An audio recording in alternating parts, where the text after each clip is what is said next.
All right, shalom. Shalom, shalom. All right, first and foremost, we're going to start this video by giving the praises, honor, and glory to Yahweh, by Hashem, Yahweh Shai, by Hashem, Kakadash, the apostles of the great millstone. Shalom to the Lord's elect, starting with the 144,000. All right, what the brothers out the great millstone Atlanta camp. All right, my name is Aratazah, to my left. Brother Kashkwa. All right, and yeah, so you see the title of the video.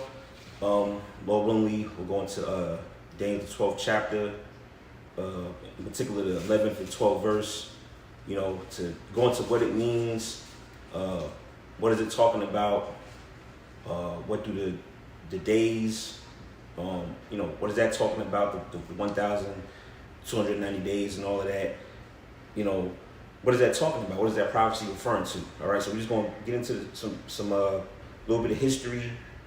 All right, we're going to maybe touch on Daniel's, the 9th chapter, because it really kind of goes hand in hand with that. And, you know, we're just going to go, you know, just going to go in the spirit. So if you want to start with, yeah, you can start with it. All right, this is Daniel chapter 12, verse 11, and it says, "And from the time that the daily sacrifice shall be taken away, and the abomination that maketh desolate set up, there shall be 1,290 days." Right. So when you research it, many of like the Bible scholars, they'll tell you that that's talking about Antiochus, right? Going back to the time of the Greeks, when the Greeks sacked the temple, they basically brought kind of abominations in there. That's what a lot of the Bible scholars tell you, but it ain't talking about that. All right, it's actually, we just basically just get a spoiler, just referring to 70 AD. Right. All right, with Titus, Vespasian. All right, which would come to pass later. If you want to get 711. No. Well, if you had something in there, you can. But Matthew's I have Mark. Yeah, Mark. What's that? 13. 13. Yeah, you can read that. Yep. This is Mark chapter 13, verse 14. It says, "But when ye shall see the abomination of desolation, spoken of by Daniel the prophet, standing where it ought not, let him that readeth understand. Then let them that be in Judea flee to the mountains." Right. So he's referring to Daniel's 12. Right. Daniel's 12 and verse 11 as well as verse 12. That's referring. He's prophesying about 70 AD. All right. So there's two events. There was, like we was speaking about prior to the recording, that that happened twice with the temple. Esau went up in there, during the time of Antiochus, but then they did it again. All right, during the time of 70 AD. That's what the Lord's prophesying about there in Mark 13. It also says in Matthew 24, I think 24 and 15, I think. All right. So the Lord said that. He said, you see what the prophecy spoken of by the prophet Daniel. He said what? It says, flee to the mountains. Yep. It says, spoken of by Daniel the prophet, standing where it ought not, let him that readeth understand. Then let them that be in Judea flee to the mountains. That's right. Which the mountains would represent the basically the interiors of Africa, which goes to that in I believe Revelation 12, if I'm not mistaken, or 11. Okay, yeah. That's right. So that was the prophecy that the Lord was alluding to. So that was, dealing with Antiochus, that came before the Lord was on the scene. So, like Apostle Harvey, and we had watched the Apostle Harvey video on this too, just to make sure we was on the right path. But he made a good point. Like, why would the Lord prophesy about something that already happened? Right. Antiochus. So evidently, there would be a second time with Esau. All right, this time in the form of Romans. Starting with Titus, Vespasian. It would be a second time that they would come, and they would, sabotage the temple.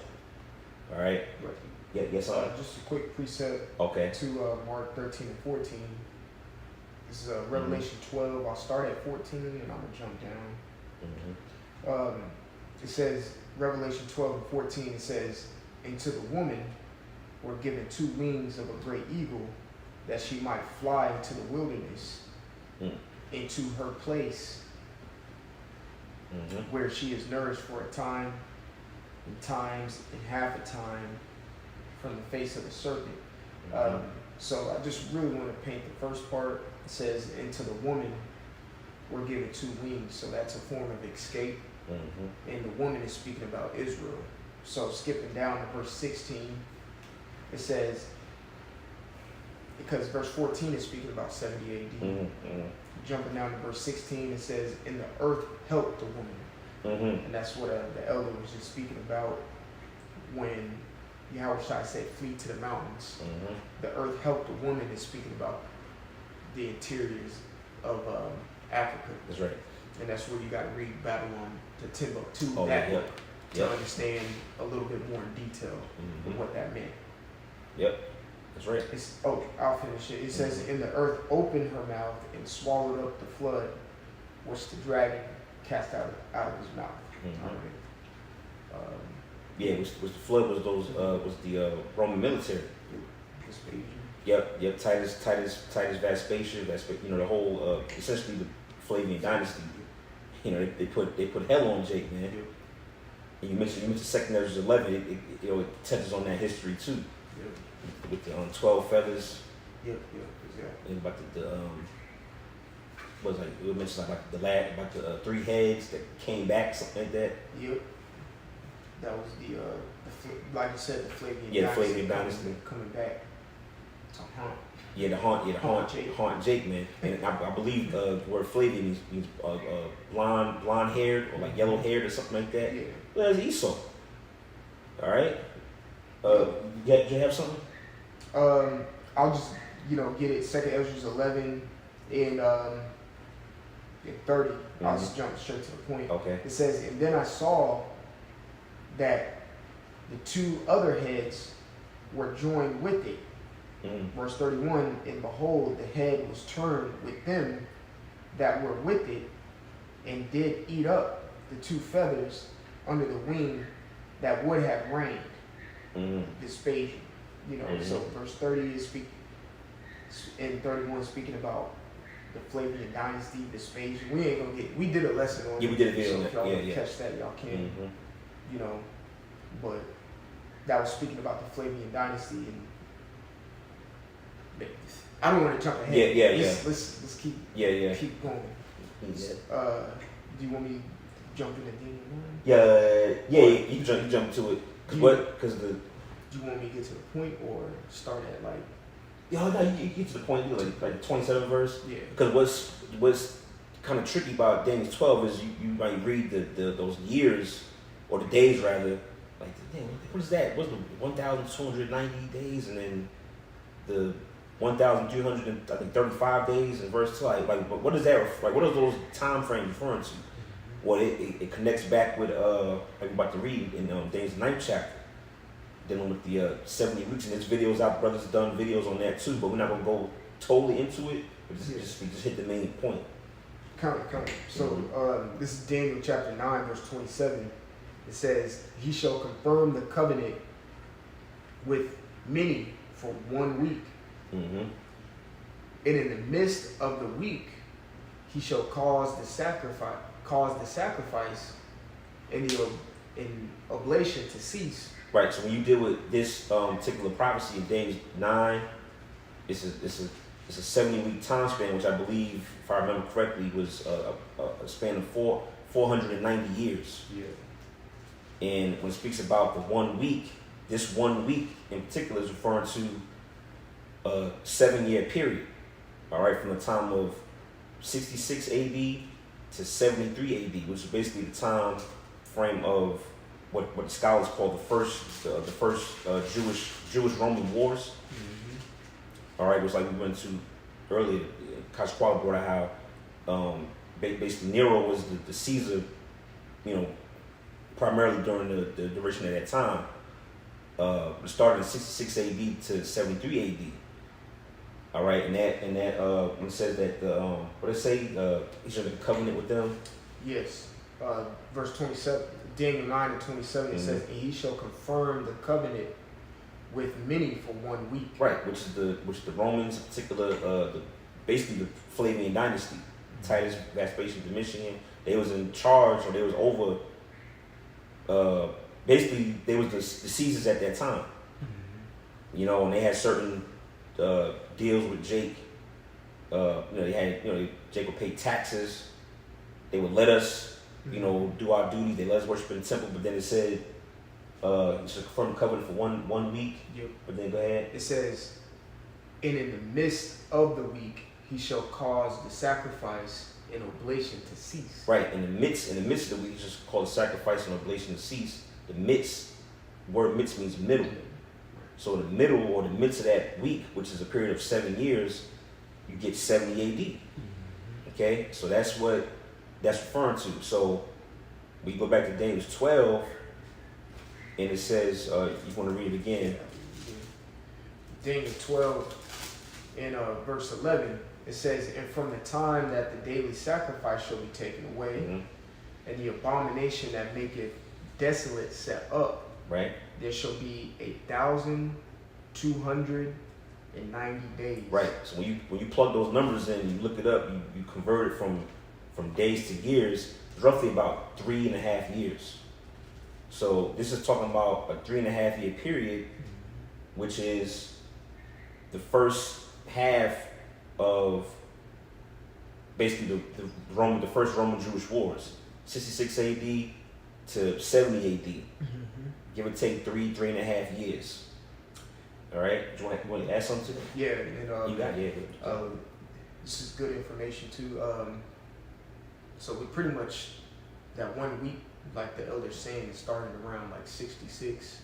I'm not gonna get to the next part and jump ahead. Yeah. The elder will break it down, but we start at 66, and then we spoke about the 70. So in between that time frame was a time frame. When you read the book of Acts, Paul was during the time of Nero. So really Nero popped this off. I think when you read Acts, we're speaking about it off camera. I think Acts the 27th chapter. Correct me. Matter of fact, let me see. I'll be real quick. Oh yeah, you got it. Not Acts 27. It's when he spoke with Festus. Acts 25. Okay. So Acts 25, that was 60 AD. When Paul was on the scene, when he went to go appeal to Caesar, and what Caesar was he going to go appeal to when he was speaking to Festus? That was Nero during that time, and Nero was the one who was who started the war. Which the elder broke down and said that he started the taxing and stuff. Jake hate tax. Yep. Yep. I got some information here. I just went to Google. You could look this stuff up yourself, but I just put I'm on the Britannica Encyclopedia website.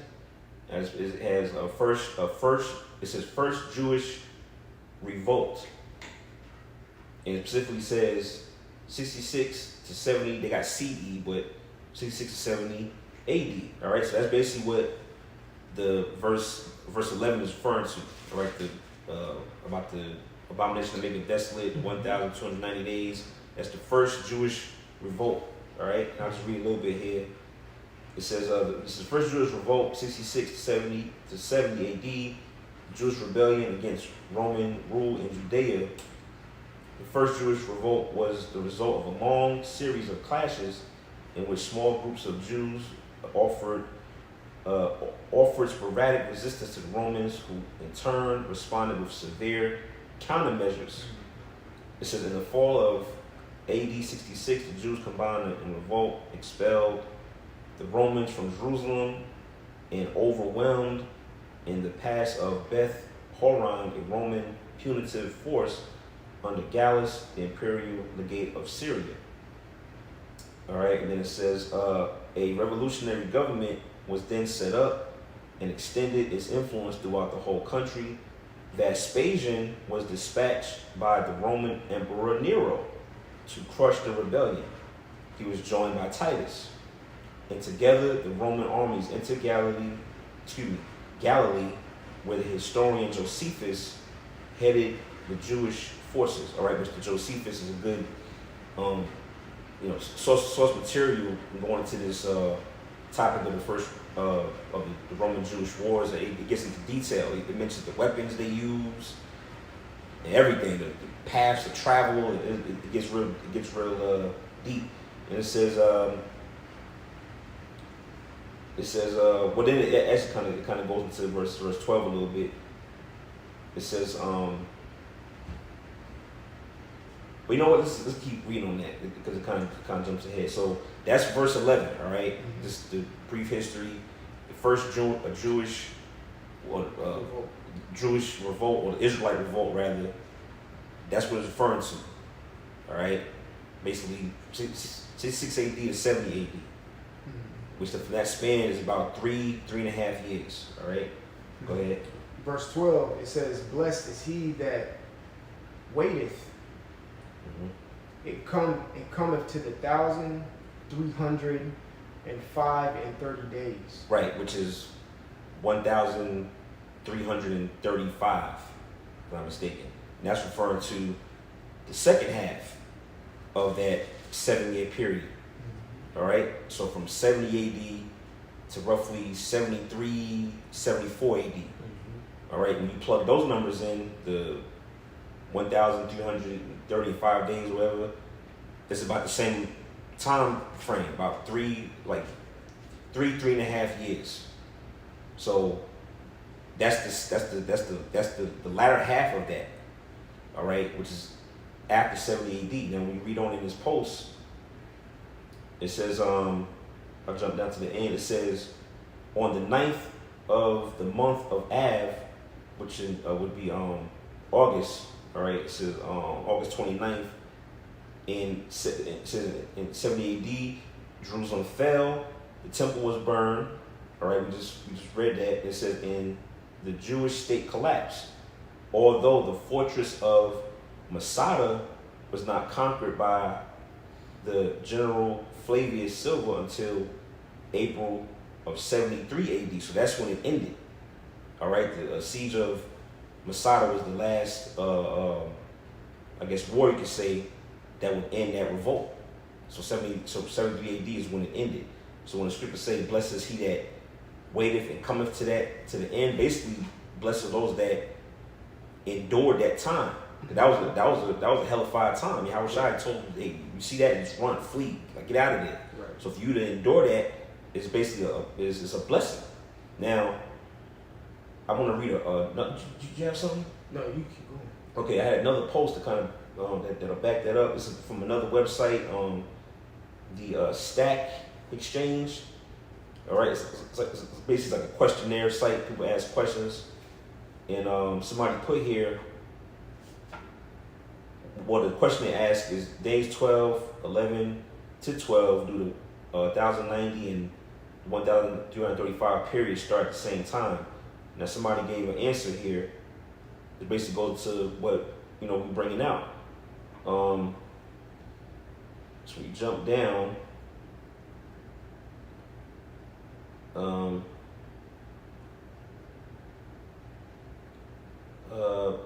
just read this part. It says, the retreat of Cestius got Nero so mad that he sent General Vespasian to Syro-Palestine to once and for all quell the rebellion of the Jews. We just read that, all right? As far as on the last post we just read, it says this all-out attack began in the spring of 67 AD here. It says, and lasting through to the annihilation of the capital of Jerusalem in the fall of 70 AD, which was the 3.5 years, or the 1,290 days. See, that's just to reiterate, that's the first half, 66 AD to 70 AD. That's that period. Now you read on. It says the last stronghold. It says, however, one stronghold in the lower city occupied by the stubborn zealot. It says, refused to surrender. It had supplies that enable it to last for for many more months. It held out for exactly 45 days more, and for no apparent reason, it surrendered, bringing the war's ending to the 1,335 days prophesied in Daniel. See that? So that's the end part, from 70 AD until 73 AD. Now, just to go a little further, it says,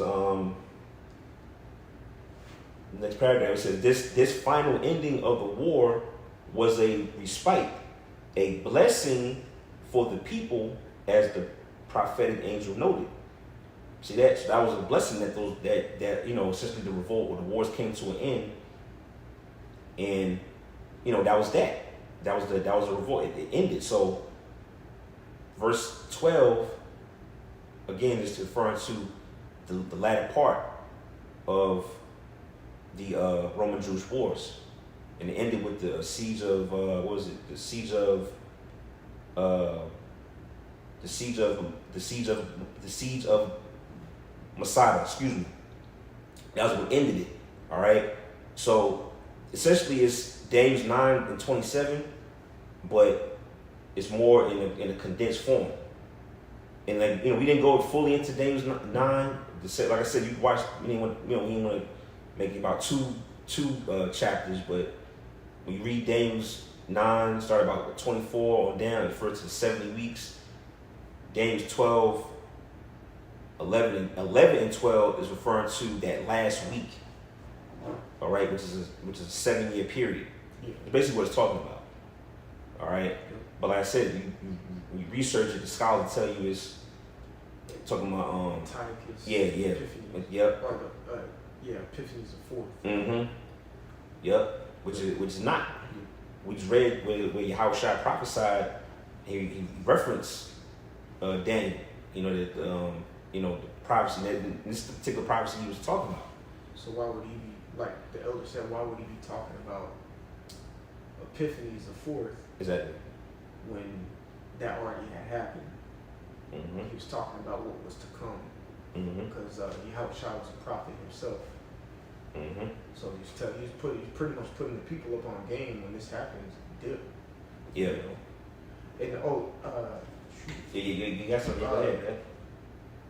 Now that we pretty much went through the full week and got the understanding of the days, Mm-hmm. brief, but there's a lot of history that happened in that week. Or I'm speaking biblically, mm-hmm. in those 7 years, because like we said, it started with Nero. Mm-hmm. What came after Nero? Galba, Otho, mm-hmm. Vitellius, Vespasian. So you had the year of the 4 emperors mm-hmm. after that. Mm-hmm. All of that was happening during the Jewish revolt, or mm-hmm. like the Israelite revolt. Yeah. So they were pretty much Rome was fighting on 2 fronts, mm-hmm. figuring out who the hell is going to be the Caesar. Mm-hmm. And really, because Otho, he ended up killing himself mm-hmm. anyway, because he got into a dispute with Vitellius, mm-hmm. which all was triggered by who? Mm-hmm. Vespasian. Mm-hmm. So at the end of the day, Nero had Vespasian as a general from the jump. So all of this was Vespasian's plan to go ahead and take out the Israelites until he got into the power seat, and that's when the 70 AD hit. Mm-hmm. And then he had sons with him as well, Domitian and Titus. Mm-hmm. And that's where you get the Archetytus and all Mm-hmm. that, Mm-hmm. when they actually destroyed Mm-hmm. during the abomination of death, which make it desolate. Mm-hmm. So Yeah. there's verse 20. Daniel 9 and 27 is a lot of history. Yeah, a lot of history in that one verse. Yep. Mm-hmm. I'll finish it off with you. Okay, now you got it. Daniel 9 and 27, it says, "And he shall confirm the covenant with many for 1 week.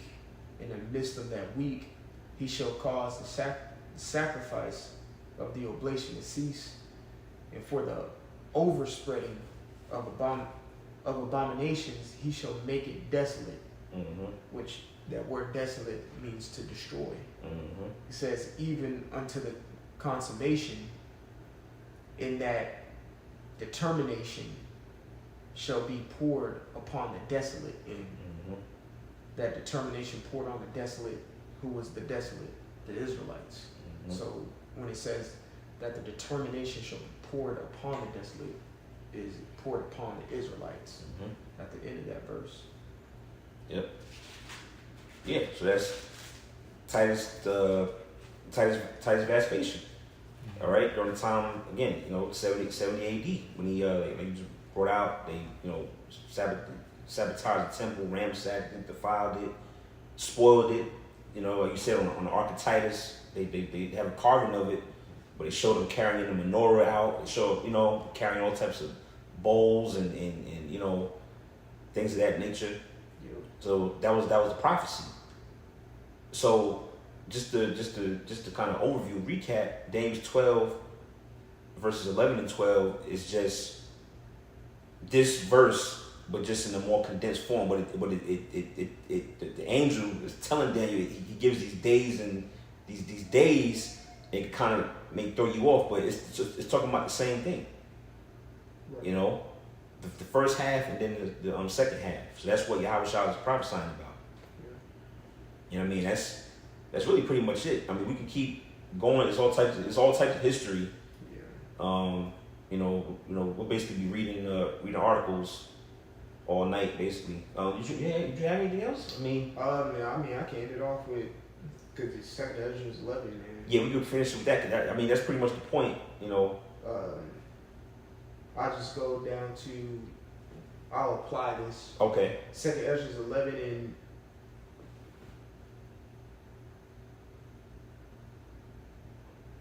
I'll start at 41. Now I think about it, I think we probably should have went live. But it's all good. It's gonna go up anyway. I just thought about that. Yeah, she probably should have went live. But now you got it. I'll start at verse 40. 2nd Ezra 11 and 41. It says, "For the earth has thou not judged with truth." Verse 42, I'm applying this. It says, "For thou hast afflicted the meek." And the reason I'm bringing this out is because of what Daniel 9 and 27 said at the end. It poured out on the desolate. The desolate that was poured out was the Israelites. And we know from the book that Israelites are the meek of the earth. So it says, "Thou hast hurt the peaceable," again, the Israelites. Yep. "Thou hast loved liars and destroyed the dwellings of them that brought forth fruit, and has cast down the walls of such as did thee no harm." Yeah, cast down the walls of such as did thee no harm, which pretty much you destroyed Jerusalem. We had got the petition or the decree from going to, when you read Ezra, from Cyrus to rebuild the temple, and then you go and read Nehemiah, the book of Nehemiah, which was rebuilding the wall. He tore all that down. Yep. It says it has cast down the walls of such as did thee no harm. Which, shoot, man, we were in Daniel 9. And Daniel 9 speaks, you have to go into the book of Ezra to understand. If you're reading Daniel 9 verse 24 all the way into 27, you got to go to the book of Ezra, you got to go to the book of Nehemiah. You got to go to these books to understand everything. And then it says, verse 43, "Therefore is thy wrongful dealing come up unto the highest, and thy pride unto the mighty." So pretty much, all this that we're reading about what Esau did to us, he's got to pay for. Destroying our temple, taking our goods, and really destroying us as a people as well. That's all I have. Yep. Yeah. So that's pretty much the point. I mean, it's pretty straightforward. It all right. Had nothing to do with the picnic. Yeah, it's nothing to do with that's different. That's a different abomination that maketh desolate. That was the first one, but then this one in particular is referring to the second time it happened. All right, which is still Esau, but in the form of the Romans. All right. So if you had anything else, we could sign off. All right. So Lowlands was an edifying video.